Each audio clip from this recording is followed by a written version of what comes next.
Hey, this is Victor Antonio, and today we're going to talk about how you can sell more. Here's a quick tip for you, see if this makes sense to you. Now, you got a product or service that you want to sell. Now, the question is, have you identified who you're selling to? Let's talk about the person you're selling to. If I asked you right now to define, really just outline, give me the profile of who the ideal client is, could you do it? Literally, could you do it? And if you can't do it, bam, that's why you're having a hard time closing deals. It's not that you can't close the deals, that you're not selling to the right people. You don't sell to the right people, you won't close a deal. It's amazing to me how many salespeople I can ask them that question.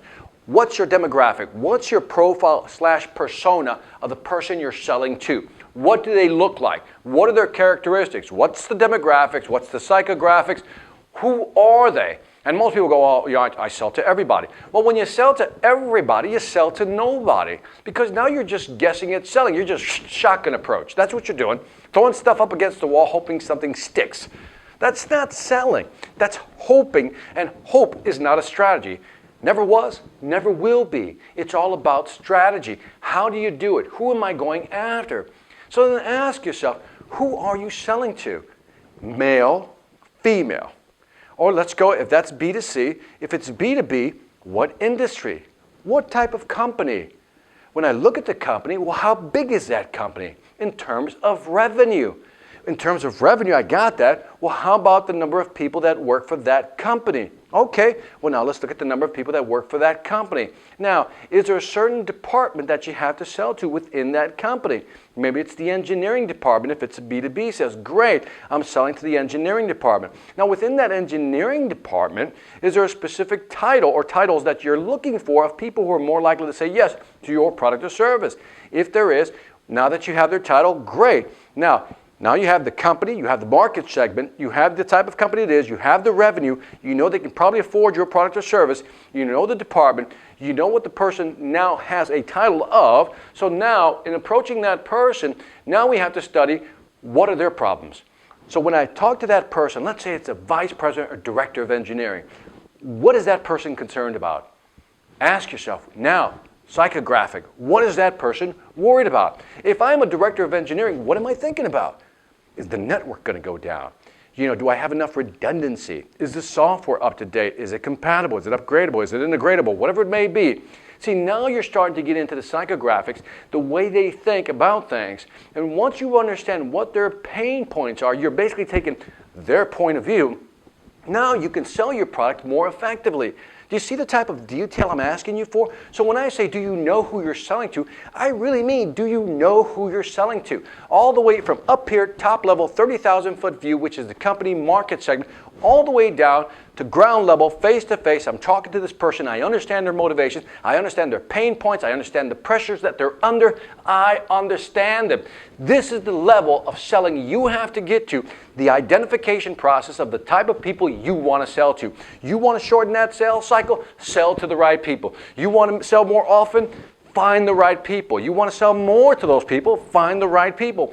These are the people who will buy your product or service. If you've not taken the time to go through this, again, the demographics and the psychographics, high level and detail of the person, what they're going through, then you're really not going to sell a lot. You're going to have a hard time. Again, you'll hit here and there. Even a squirrel finds a nut once in a while, right? So eventually you'll get that sale. But my question to you is, how much time and money are you wasting because you simply haven't taken the time to sit back and write it all out? Sit there and just say, what does that company look like? What does that department look like? What are some of their issues? Who would I talk to? Who am I looking for? What titles am I looking for? Director of Engineering, Network Operation, Application Engineer. Who am I looking for? Who am I looking to convince? And once I'm looking to convince them, do I understand the pressure points they're under? And if I do understand that, now I go back and look at my presentation. Now I look at my presentation and then I ask myself, is my presentation lined up with the persona?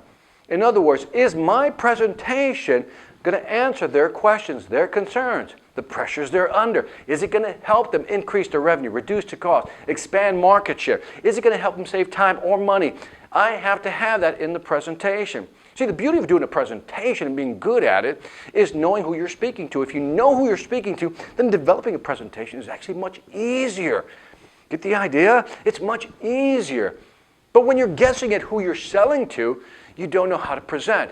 And so you try to jam a lot of stuff in there, right? You ever do that? You just jam so much stuff into a presentation, hoping that you got everybody covered, right? Some people think that one presentation is good enough for everybody. Well, no. Maybe you need more than one presentation. Because maybe for these types of company, we're selling to this persona, right? But maybe within that company, we also have to sell at a different other department or higher level, so we need to create another presentation that's more tailored towards somebody else.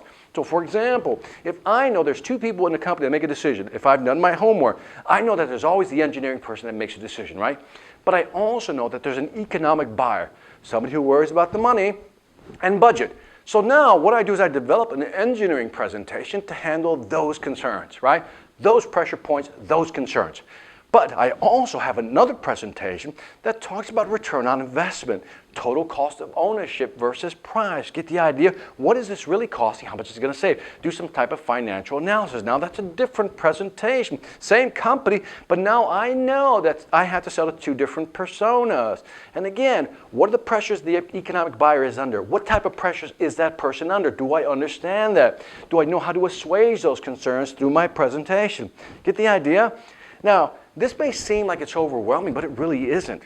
Because after a while, you'll figure it out very quickly that there's only so many types of buyers within the company. And once you know who you're selling to, you know how to orient, target, aim your presentation. And at that point, you are now officially selling. But you're selling with purpose. So again, it's all about understanding who you're selling to, not only at a high level, but get down to the face-to-face, person-to-person, belly-to-belly, one-on-one conversations. Understand, be empathetic, understand what they're going through, and you will be a better salesperson. This is Victor Antonio, always reminding you, selling ain't hard when you know how.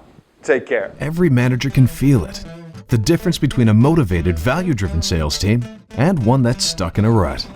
CEOs know the difference too. They can see it clearly in the profit and loss columns. The question is, how do you get your team to this elite level?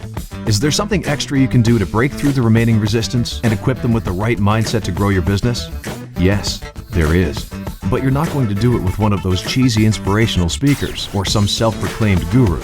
What you need is someone with a real business track record to deliver key insights in a captivating way, to give your team the right tools for selling in today's tough marketplace.